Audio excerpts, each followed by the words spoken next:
ಬಗೆಹರಿಸುವ ಕಾರಣಕ್ಕಾಗಿ ಅದಕ್ಕೆ ಒಂದು ವ್ಯವಸ್ಥೆಯನ್ನು ಮಾಡ್ಕೊಂಡಿದ್ದೀವಿ. ಇವತ್ತು ವಿಶೇಷವಾಗಿ ನಾವು ಒಂದು ಪ್ರೆಸ್ ಮೀಟಲ್ಲಿ ಬಿಜಾಪುರದಲ್ಲಿ ಕರೆದಿದ್ದೀವಿ. ನಾವು ಪ್ರತಿ ತಾಲೂಕಿನಲ್ಲೂ ಕೂಡ ಆ ತಾಲೂಕಿನಲ್ಲಿರ್ತಕ್ಕಂಥ ರೈತರ ಸಮಸ್ಯೆಗಳನ್ನ ಗುರುತಿಸಿ ಅವರು ಬೆಳಕಿರ್ತಕ್ಕಂಥ ವಿಚಾರ ತಗೊಂಡು ಇವತ್ತು ಹಿಂದಿಯನ್ನು ನಾವು ಪ್ರೆಸ್ ಮೀಟಲ್ಲಿ ಮಾಡ್ತಾ ಇದ್ದೀವಿ. ಇವತ್ತು ಹಿಂಡಿ ನಿಂಬೆ ನಾಡು ಅಂತಕ್ಕಂಥದ್ದು ಪ್ರತಿಯೊಬ್ಬರಿಗೂ ಇವತ್ತು ದೇಶದಲ್ಲೇ ಹೆಸರು ಮಾಡಿದಂಥ ಒಂದು ಹಿಂಡಿ ಇದು ಜಿಲ್ಲೆ ಇರ್ಬೋದು, ರಾಜ್ಯ, ದೇಶ ಇವತ್ತು ಎಕ್ಸ್ಪೋರ್ಟ್ ಮೂಲಕ ಬೇರೆ ಬೇರೆ ದೇಶಕ್ಕೆ ನಿಂಬೆಯನ್ನು ಹೋಗ್ತಾ ಇದ್ದೀವಿ ಹಿಂದಿದು. ಆದರೆ ಇವತ್ತು ಪರಿಸ್ಥಿತಿ ಏನಾಗಿದೆ ಅಂದ್ರೆ ನಿಂಬೆ ಗಿಡ ನಾವು ನೆಟ್ಟು ಆ ಬೆಳೆ ಬರಬೇಕಂದ್ರೆ ಸುಮಾರು 5-6 ವರ್ಷ ಬೇಕು. ಆದರೆ ಈ ವರ್ಷ ಬರಗಾಲ ಇರೋದ್ರಿಂದ ಆ ನಿಂಬೆ ಗಿಡಗಳು ಭಾಳಷ್ಟು ರೈತರುಗಳನ್ನ ನಾವು ವಿಚಾರ ಮಾಡಿದಾಗ ಭಾಳ ಕಡೆ ಇವತ್ತು ನಿಂಬೆ ಗಿಡ ಒಣಗ್ತಾ ಇವೆ. ಅಂದರೆ ಇದು 6 ತಿಂಗಳಲ್ಲಿ ಒಂದು ಬರ್ತಕ್ಕಂಥ ಬೆಳೆ ಅಲ್ಲ, ಇದು ಸುಮಾರು 5-6 ವರ್ಷ ಬೆಳಿಬೇಕು. ಇವತ್ತು ಆ ಬೆಳೆ ಬರೀ ರೈತರಿಗೆ ಅಷ್ಟ ಹಾನಿಯಾಗುವುದಿಲ್ಲ, ಇದು ನಮ್ಮ ರಾಜ್ಯ ಕೂಡ, ಇದು ರಾಜ್ಯದವರು ಸಂಪರ್ಕ ಕೂಡ ಅಂದ್ರೂ ತಪ್ಪಾಗಲಿಕ್ಕಿಲ್ಲ. ಈ ನಿಂಬೆ ಗಿಡ ಒಣಗಿದ್ವು ಅಂದ್ರೆ ರಾಜ್ಯದ ಸಂಪರ್ಕತೆಗೆ ರೈತರ ಪರಿಸ್ಥಿತಿ ಕೂಡ ಭಾಳ ಸಾಲಗಾರನಾಗ್ತಕ್ಕಂಥ ಪರಿಸ್ಥಿತಿ ಬರ್ತಾ ಇದೆ. ಆ ಗಿಡ ಉಳಿಬೇಕಾದ್ರೆ ಅವ್ರು ಟ್ಯಾಂಕರ್ ಮೂಲಕ ನೀರು ಹಾಕಲೇಬೇಕು ಅವರು. ಅದಕ್ಕೆ ಸರ್ಕಾರಕ್ಕೆ ನಾನು ಒತ್ತಾಯ ಅಂದ್ರೆ ಈ ಯಾವ ಗಿಡಗಳು ಒಣಗ್ತಾ ಇದೆ ಆ ರೈತರ ಟ್ಯಾಂಕರ್ಗಳಿಗೆ ನೀರು ಹಾಕಲಿಕ್ಕೆ ಸಹಾಯಧನ ಕೊಡಬೇಕಂತ ನಾನು ನಮ್ಮ ಮೂಲಕ ಸರ್ಕಾರಕ್ಕೆ ಒತ್ತಾಯ ಮಾಡ್ತೇವೆ. ಯಾಕಂದ್ರೆ ನಿಂಬೆ ಹಣ್ಣು ಹೆಂಗದ ಅಂದ್ರೆ ಇದು ಭಾಳ ಕಾಯಿಲೆಗಳಿಗೆ ಮನೆ ಮದ್ದು ಇದು. ಇದರಲ್ಲಿ ಸಿ ವಿಟಮಿನ್ ಹೇಳೋದ್ರಿಂದ ಇದು ಅತಿ ಬಡವನಿಗೂ ಕೂಡ ಬೇಕು, ಅತಿ ಶ್ರೀಮಂತನಿಗೂ ಕೂಡ ಈ ನಿಂಬೆ ಹಣ್ಣು ಇರುವುದರಿಂದ ಅದಕ್ಕಿಂತ ಸರ್ಕಾರ ಮೇಲೆ ಬಹಳಷ್ಟು ಒತ್ತಡವನ್ನು ಹೇರ್ತಾ ಇದ್ದೀನಿ. ಈ ಕಾರ್ಯವನ್ನು ನಾವು ಮಾಡಬೇಕು ಅಂತಕ್ಕಂಥದ್ದು.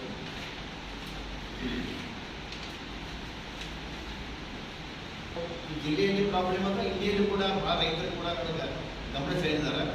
ಈ ಕರೆಂಟ್ ಏನು ಕೊಡ್ತಾ ಇದ್ದಾರೆ, ಪವರ್ ಕೊಡ್ತಾ ಇದ್ದಾರೆ. ಈಗ ಪವರ್ ಪರಿಸ್ಥಿತಿ 7 ತಾಸು ಕೊಡ್ತಾರೆ ತಿಳಿಸಿಂದ ಹೆಸರಿಗೆ ಮಾತ್ರ 7 ತಾಸು ಇದೆ, ಅದು ಅರ್ಧ ತಾಸುಗಳನ್ನು ಹೋಗಿ ಬರ್ತಕ್ಕಂಥ ಒಂದು ಪ್ರಾಬ್ಲಮ್ ಆಗ್ತಾ ಇದೆ. ಈ ರೀತಿ ಕಳಪೆ ಕರೆಂಟ್ ಕೊಟ್ಟರೆ ರೈತ ಬೆಳೆ ನೀರು ಯಾವ ರೀತಿ ಉಳಿಸಬೇಕು? ಮತ್ತು ಈ ಕಳಪೆ ಕರೆಂಟ್ ಕೊಡೋದ್ರಿಂದ ಭಾಳಷ್ಟು ಪಂಪ್ಸೆಟ್ ಸುಡ್ತಾ ಇದೆ. ಆ ರಿಪೇರಿಗೆ ಹೋಗಿ ಅದನ್ನು ಮಾಡ್ಕೊಂಡು ಬರ್ಬೇಕಾದ್ರೆ 2 ದಿವಸ ಬೇಕು, ಅದರ ಸ್ವಲ್ಪ ಹಣವೂ ಕೂಡ ಖರ್ಚಾಗ್ತೈತೆ.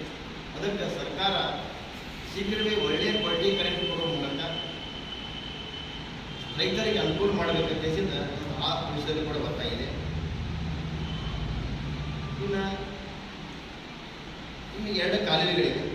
ಒಂದು ಕಾಲುವೆ ಇಂಡಿ ಕಾಲುವೆ, ಸಕ ಕಾಲುವೆ, ಒಂದು ಇಂಡಿ ವೆಸ್ಟ್ ಇಂಡಿ ಲಿಫ್ಟ್ ಕಾಲುವೆ. ಈ 2 ಕಾಲುವೆಗೆ ರೈತರ ಒಂದು ನಾವು ವಿಚಾರ ಮಾಡಿದಾಗ ಈ ಕಾಲುವೆ ಸುಮಾರು 170 ಕಿಲೋಮೀಟರ್ ಒಂದು ಇಂಡಿಯಲ್ಲಿದ್ದು ಇದು ವಾರಾಬಂದಿಯ ವೈಫಲ್ಯದಿಂದ 100 ಕಿಲೋಮೀಟರ್ ಮಾತ್ರ ಇರ್ತದೆ, 270 ಕಿಲೋಮೀಟರ್ಗೆ ಅದು ನೀರು ಬರೋದಿಲ್ಲ ಅಂತಕ್ಕಂಥದ್ದು ರೈತರ ಒಂದು ಆರೋಪ ಇದೆ. ಈ ಸರ್ಕಾರ ಇವತ್ತು ಆ KBS ಅಧಿಕಾರಿಗಳಿಗೆ ಒಂದು ಎಚ್ಚರಿಕೆಯನ್ನು ಕೊಡುವ ಮೂಲಕ ಬರುವ ದಿನಮಾನದಲ್ಲಿ ಆ ನೀರನ್ನು 170 ಕಿಲೋಮೀಟರ್ ಒಳಗೆ ಕಾಲುವೆ ತುದಿಯವರೆಗೂ ಕೂಡ ನೀರು ಹರಿಸಬೇಕಂತಕ್ಕಂಥ ಒತ್ತಾಯವನ್ನು ಕೂಡ ಇವತ್ತು ನಾವು ಮಾಡ್ತಾ ಇದ್ದೀವಿ.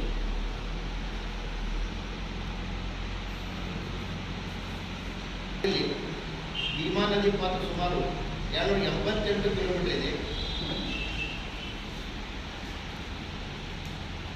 ಭೀಮಾ ನದಿ ಪಾತ್ರ ಮಹಾರಾಷ್ಟ್ರದಿಂದ ನಮಗೆ 15 TMC ನೀರು ಬಳಕೆ ಮಾಡಲಿಕ್ಕೆ ನಮ್ಗೆ ಹಕ್ಕದ.